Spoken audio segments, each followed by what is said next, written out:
Hi, this is a reflection on lesson 128. The world I see holds nothing that I want. This is in A Course in Miracles. The world I see holds nothing that I want. So this lesson was all about, I think it just boils down to non-attachment. So it was saying that the world I see, which means perceive out of these eyeballs, what I see outside of me holds nothing that I want. I think what it's really pointing to is this illusion of separation.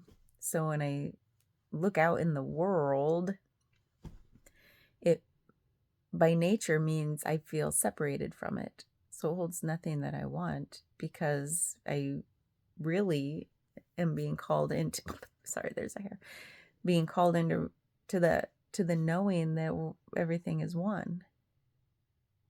Non-duality. Like everything is one. And that joy can only be found internally. So if I'm seeking externally, by nature of seeking externally, it means I feel divided. I see things as divided. I see things as separate from myself. And therefore, that can never amount to joy. Once I realize everything is one and what's inside, like I go inside. Lately, I've been trying to get deeper, more specific into what going inside means.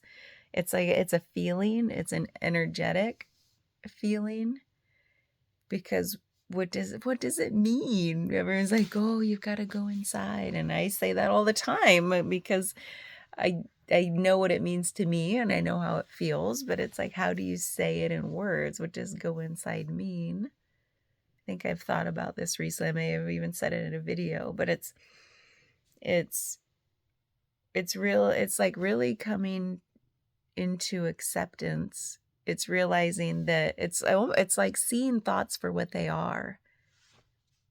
I think that's part of it for me, is realizing that anything I feel that I think about and feel about is really, it's illusion.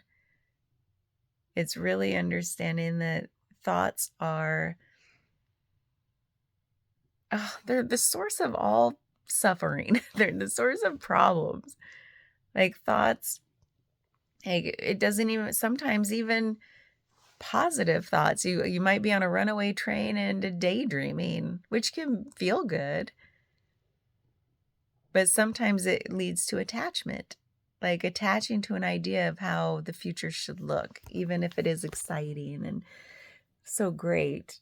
But is it reality? Is it the reality that everything is one and made of the same stuff? And I think about how you can look at something and get closer and closer and closer and closer to it, and think of then get a microscope and you go closer, like in, it's infinite. That's what we can do inside ourselves too. Just go deep into the sensations and feel like just there's no end. It can just keep deepening and deepening. When you feel into like a sensation and notice how it changes and moves, and thought bubbles will come up and fade away, and then it's just endless, like experience, that just the raw experience of being alive. That's what I mean by going in. It's not out there. It's just our body is like a tuning fork, and you can just like twang it. It's a weird analogy.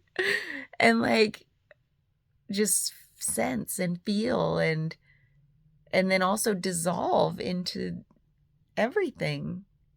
Like it's a form of like yoga nidra is a great practice for that. YouTube it. And you can get some meditations. There's a great one. What's her name? I'll have to look it up, but I have subscribed to her on YouTube.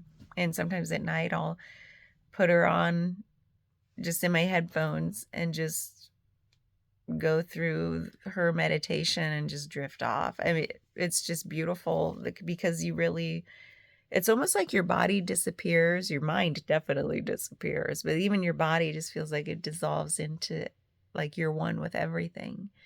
And so that's a nice practice to kind of get at what going inside means. Like, it's endless.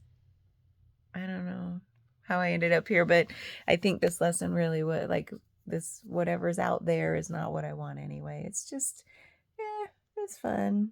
Like, sometimes I'll even, like, I know all of that. I felt all of it. It's a visceral experience too, like knowing that there's so much more depth inside than outside.